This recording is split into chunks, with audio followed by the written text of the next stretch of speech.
In this lesson, you will learn what Fulfilled by Merchant is and how self-service selling works on Amazon. We will begin by understanding Fulfilled by Merchant as a self-service model, and then we will also cover Fulfillment by Amazon. I will explain what Fulfillment by Amazon means and how these two services work and differ in real selling situations. Let us begin. With a global seller account using the self-service model, you are responsible for everything from shipping through delivery. If a buyer wants to return an item, you handle that as well. In simple terms, most of the operational tasks and costs are handled by the seller. Under self-service, every order that appears in your Amazon seller account is processed by you. This means you take care of packaging the product, arranging the shipping, managing delivery, and handling return requests from customers. Amazon mainly provides the marketplace platform that connects the seller and the buyer. It also provides payment processing, order management tools, and the secure infrastructure that allows buyers and sellers to complete transactions safely on the platform. Now, here is something important to understand. Under self-shipping, Amazon still charges its selling fees.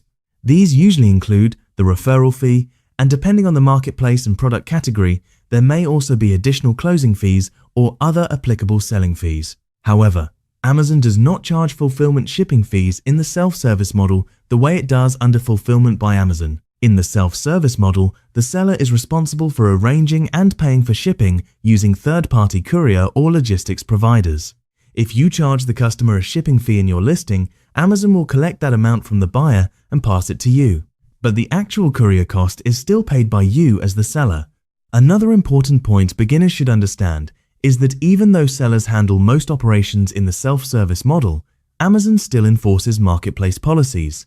For example, if a customer claims that the item was not received, arrived late, or was not as described, the buyer may file what Amazon calls an A to Z guarantee claim. In such cases, Amazon may investigate the order and may issue a refund to the customer according to Amazon policy. This is why accurate shipping, tracking, and order management are very important when selling under the self-service model. Now let us move to the second service, which is Fulfillment by Amazon. Fulfillment by Amazon is Amazon's warehouse and logistics service. With this service, you send your inventory to Amazon's fulfillment warehouses, and Amazon takes responsibility for storing the inventory and managing packaging, order processing, shipping, delivery, customer service, and returns. This can significantly reduce the operational workload for sellers, especially when order volumes increase. However, this service is not free. For handling these tasks on the seller's behalf, Amazon charges specific fees. These usually include fulfillment fees for picking, packing, and shipping orders, along with warehouse storage fees for storing inventory inside Amazon fulfillment centers. Amazon fulfillment warehouses operate in many countries around the world, including the United States, India, Japan, and Australia, along with several other regions. If you choose the Amazon fulfillment service, you can send inventory only to the countries where your Amazon seller account has been enabled to use Fulfillment by Amazon. In practice, sellers create a shipment plan inside Seller Central, and Amazon assigns the specific fulfillment warehouse where the inventory must be sent. This is how Amazon manages inventory distribution across its logistics network. The way to sell globally on Amazon is either through self-service selling or through Amazon fulfillment. Many experienced sellers actually use both models together depending on their strategy, product type, and logistics setup. If you are serious about selling globally on Amazon, it is very important to understand the advantages of self-service and Fulfillment by Amazon, along with the risks connected to each model. Many beginners do not fully understand these differences at the start, and that can sometimes lead to operational mistakes or unexpected losses.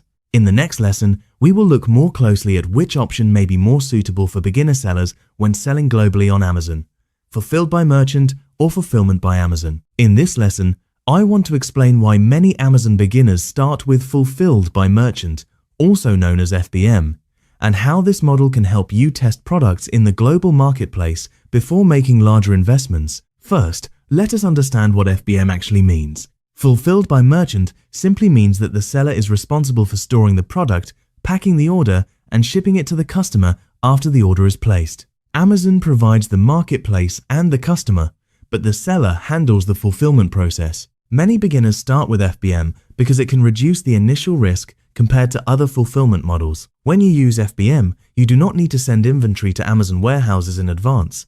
This means you avoid FBA storage fees and you maintain full control over your products.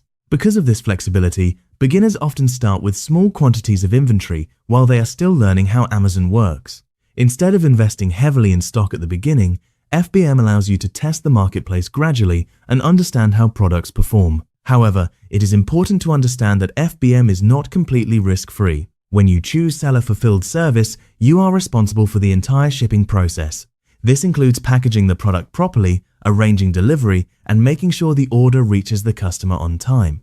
For international sellers, shipping costs can sometimes be expensive, and delivery times may be longer than what customers expect. Since Amazon customers are used to fast delivery, managing shipping speed, and customer satisfaction becomes a very important part of running an FBM business. Another point that many beginners hear is that in FBM, you only send the product after receiving an order. This idea is partially true, but it depends on the business model you are using. There are generally two common ways sellers operate FBM. The first model is inventory-based FBM. In this approach, the seller already has the product in stock and ships it when an order is placed. The second approach is similar to a dropshipping model, where the seller purchases the product from a supplier after receiving the order and the supplier then ships the product. However, it is very important to understand that Amazon has strict rules regarding dropshipping. The seller must always remain the seller of record and must take responsibility for the customer experience. This means the customer should clearly see you as the seller, not the supplier. Now, let us talk about one of the biggest advantages of FBM for beginners. FBM allows sellers to test products and understand market demand before committing to large inventory investments. Many experienced Amazon sellers actually use FBM as a testing method. For example, sellers may test different products, pricing strategies, keywords, and listing performance using FBM. If a product starts selling consistently and demand increases, they often move that product to fulfillment by Amazon so customers can receive faster delivery and the seller can scale the business more efficiently. Another important lesson for beginners is understanding how to interpret product demand. Sometimes beginners assume that if a product only receives 2 or 3 orders in 6 months, the demand must be very low. However, this conclusion can sometimes be misleading. Low sales are not always caused by low demand. Many other factors can affect sales performance on Amazon. For example, a listing may not be optimized properly, the keywords may be weak, the product may not rank well in search results, the price may be too high, or the listing may not have enough customer reviews. In addition, slower shipping speeds in FBM listings can sometimes reduce conversion rates compared to products fulfilled by Amazon. Because of this, sellers should always analyze multiple factors before deciding whether a product truly has low demand in the global market. Finally, one of the biggest advantages of FBM is the flexibility it gives sellers to experiment and learn. FBM allows sellers to test new products, sell smaller quantities, try seasonal items, and even sell handmade or oversized products that may not always be suitable for Amazon warehouses. By continuously testing and updating products, sellers can gradually identify which products perform well in the global market. Once a product starts selling consistently, the seller can then decide whether to scale that product using other fulfillment methods. For beginners, this approach provides a practical way to learn the marketplace, test product ideas, and build experience before making larger investments. In this lesson, we will discuss the risks of fulfilled by merchant, especially when dealing with international shipping and product returns. Understanding these risks is very important for beginners because many new sellers focus only on making sales, but they do not fully understand what happens when a customer requests a return. When selling on Amazon using Fulfilled by Merchant, also known as FBM, the seller is responsible for the entire fulfillment process. This means the seller stores the product, ships the order to the customer, manages delivery, and also handles product returns when customers request them. The seller must also provide a valid return address or a return solution that follows Amazon's return policies. However, here is something very important beginners often misunderstand. Even though the seller handles fulfillment, Amazon may still automatically approve certain return requests based on its policies or the return settings in the seller account. In some situations, Amazon may also generate prepaid return labels, depending on the return reason and the rules of that specific marketplace. Even in these situations, the financial responsibility generally still falls on the seller. Now let us look at Amazon's general return policy. In many Amazon marketplaces, customers can return most products within a return window that is typically around 30 days. Amazon may automatically authorize the return request according to its policies, and sellers are expected to follow these rules. If a seller refuses a valid return improperly, the buyer may escalate the issue by filing an A to Z guarantee claim through Amazon. Now let us talk about one of the biggest risks when selling internationally with FBM. Shipping products to foreign countries may sometimes be affordable, especially if the product is lightweight and compact. But bringing that same product back from a foreign country can cost significantly more money. Let us look at a simple example. Imagine you ship a product from the United States to the United Kingdom for $8. If the customer decides to return that product, the return shipping from the United Kingdom back to the United States could cost $25 to $40. In some situations, the return shipping cost can even be higher than the price of the product itself. Because of this situation, many international sellers sometimes choose to issue a refund and allow the customer to keep the product instead of paying expensive international return shipping. This practice is commonly known as a returnless refund. Now let us discuss another aspect of refund handling that beginners should understand. In some Amazon marketplaces, when a product is returned and the item is not in the same condition in which it was originally sent, sellers may issue a partial refund. This is sometimes referred to as a refund deduction. For example, if a product was sold as new but the customer used it and returned it in a used condition, or if accessories or packaging are missing, the seller may reduce the refund amount. In practice, sellers inspect the returned product and determine whether the condition justifies a deduction. For example, if a product originally sold for $100 comes back used, the seller might refund $70 instead of the full amount. However, this must be handled carefully. If the buyer believes the deduction is unfair, they can escalate the issue and file an A to Z guarantee claim with Amazon. If Amazon reviews the case and decides that the deduction was not justified, Amazon may refund the customer fully and charge the seller account. Now, here is another important distinction that beginners should clearly understand. Refund deductions and safety claims are two completely different processes. A refund deduction happens during the refund process itself when the seller reduces the refund amount based on the condition of the returned product. A safety claim, which stands for Seller Assurance for E-commerce Transactions, is used in a different situation. A safety claim is usually filed after Amazon has already refunded the customer and the seller believes the refund was incorrect or unfair. In this situation, the seller requests Amazon to reimburse the seller account. For example, if a customer returns the wrong product, sends back a damaged item that was not originally damaged, or if Amazon automatically refunds the customer even though the seller believes the return was invalid, the seller may file a safety claim and request reimbursement. Another important detail to understand is that refund policies and processes can differ between marketplaces. For example, sellers on Amazon India often notice that partial refund deductions are not commonly available as a built-in option in Seller Central. In many cases on Amazon India, when a buyer applies for a return, the system automatically approves the request. When the buyer clicks Return or Replace Item and selects a valid reason, Amazon usually approves the return automatically, schedules a pickup or drop-off for the product, and processes the refund according to its policies. Because of this automated system, many sellers feel that they have very little control over whether a return is approved. In many Amazon India returns, the refund issued to the buyer is usually the full item price. The refunded amount is deducted directly from the seller's payment account, and this deduction can be seen in the Payments section of Seller Central under Transaction View. Refunds may include the item price, taxes, and in some cases other components such as gift wrap, depending on the order. Shipping refunds may also vary depending on the situation. In addition to the refund amount, sellers may sometimes see additional deductions related to the return process. These may include return shipping fees, refund administration fees, or closing fee adjustments. However, in some situations, Amazon may also refund part of the referral fee after a return is processed. Because of these adjustments, sellers do not always lose every single fee, although the overall financial impact of returns can still be significant. Another important reality is that seller control over returns on Amazon India is more limited compared to some Western marketplaces. Amazon India prioritizes customer trust and frictionless returns, which means many return requests are approved automatically by the system. This is why many sellers feel that the return process is largely controlled by the buyer rather than the seller.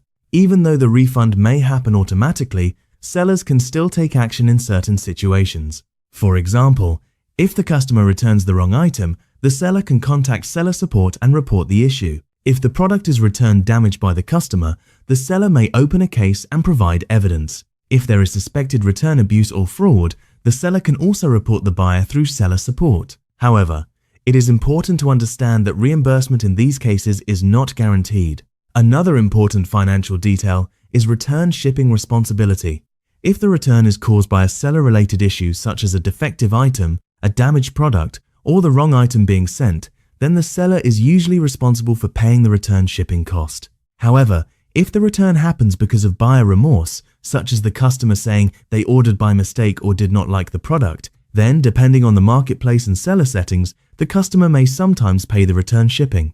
Another risk appears when selling expensive products through FBM. If a customer returns a product and it arrives damaged or used, the seller may face a financial loss because the order was fulfilled by the seller, and Amazon did not store or ship the product through its fulfillment network. In many FBM situations, Amazon may not reimburse the seller for damaged returned products. Product selection therefore plays a very important role in managing FBM risks.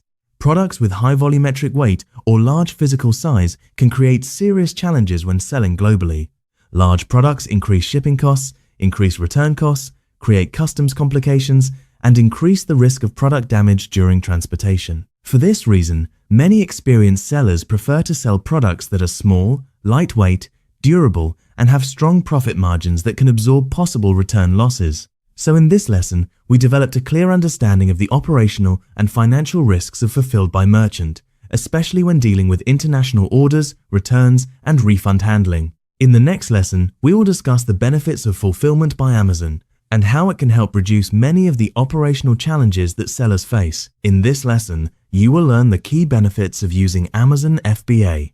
I have personally used both seller fulfilled orders and Amazon FBA on Amazon. If I give you a practical and honest answer based on my experience, Amazon FBA usually requires a higher upfront investment compared to seller fulfilled orders. Let me explain why. With FBA, sellers typically need to purchase inventory in advance, prepare shipments, and send those products to Amazon's fulfillment centers before the product even starts selling.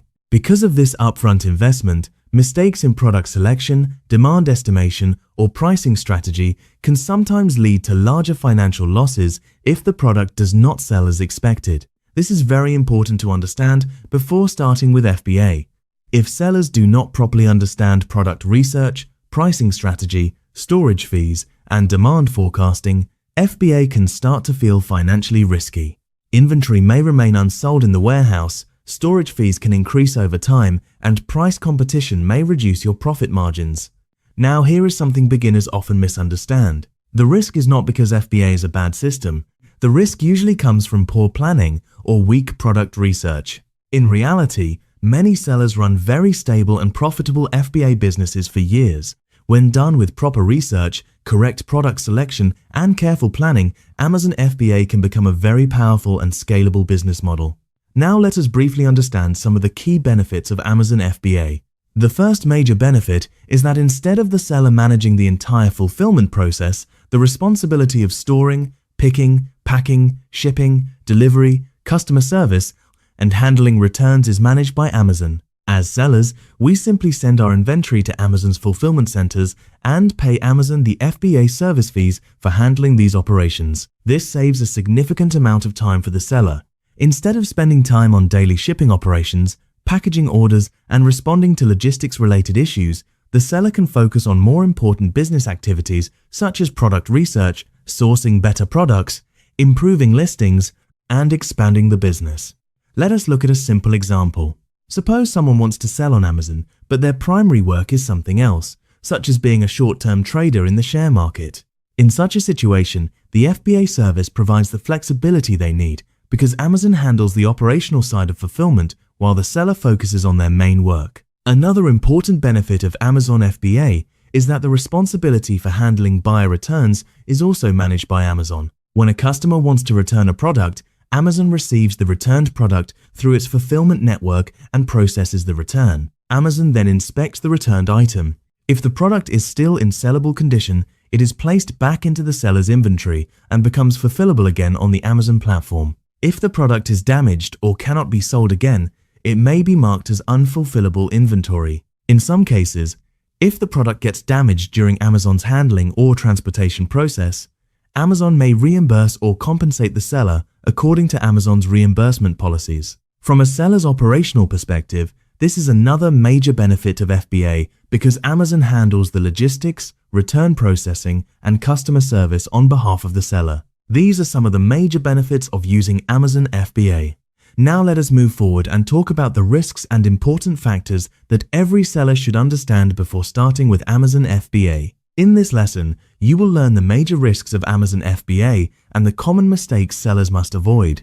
Let me explain this clearly. One of the biggest risks of Amazon FBA is seller negligence. I have already mentioned this in a previous lesson, but it is important enough to repeat. If you send your products to Amazon FBA without properly creating and following the shipment plan in Seller Central, your products can face receiving problems or delays inside the Amazon fulfillment network. It does not matter whether the products you sent are worth $10,000 or $50,000. The value of the inventory does not change the consequences of a mistake. When it comes to FBA shipments, negligence can become very expensive. Even small mistakes can create serious issues inside the Amazon FBA warehouse network abroad.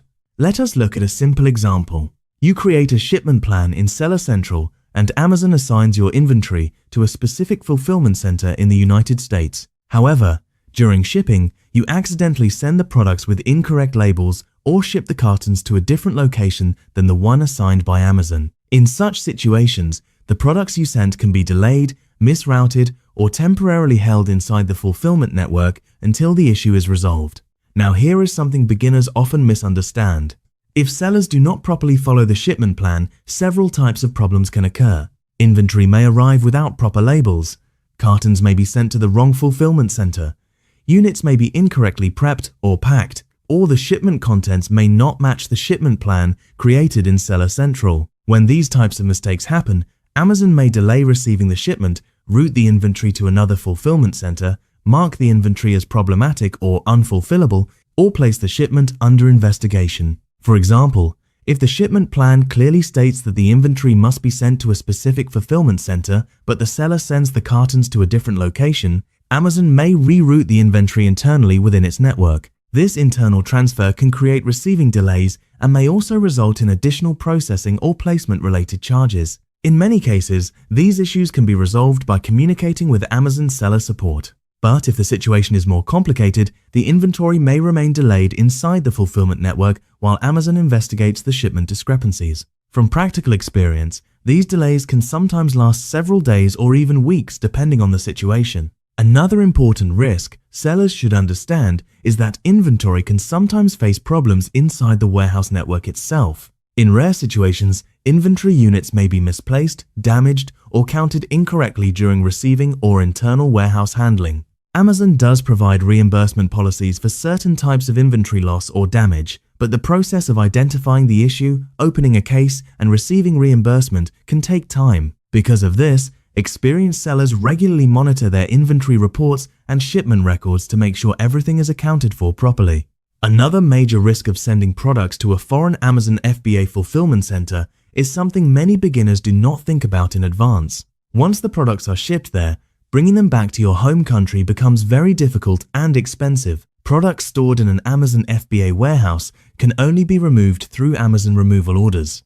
When a removal order is placed, Amazon will send those products only to an address located in that same country. In other words, the return address must be inside that country, such as a prep center, warehouse, logistics partner, or another valid operational address located there. For example, if your inventory is stored in the United States, the removal order address must also be located within the United States. Similarly, if your inventory is stored in the United Kingdom, the removal order address must also be within the United Kingdom. Because of this limitation, many international sellers work with prep centers, third-party logistics providers, or partner warehouses in those countries. However, not every seller has operational addresses in every country where they sell. This is why whenever we send products to a foreign Amazon FBA fulfillment center, we are essentially taking that step with our own financial risk.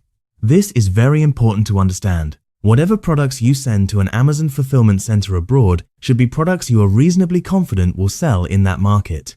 If the products you send to the FBA warehouse do not sell quickly, inventory worth hundreds of thousands can pile up and sit idle inside the warehouse. When this happens, the money you invested in those products is not being recovered, which directly affects your cash flow and money rotation. It creates a serious blockage in your financial cycle. Let us look at a simple example.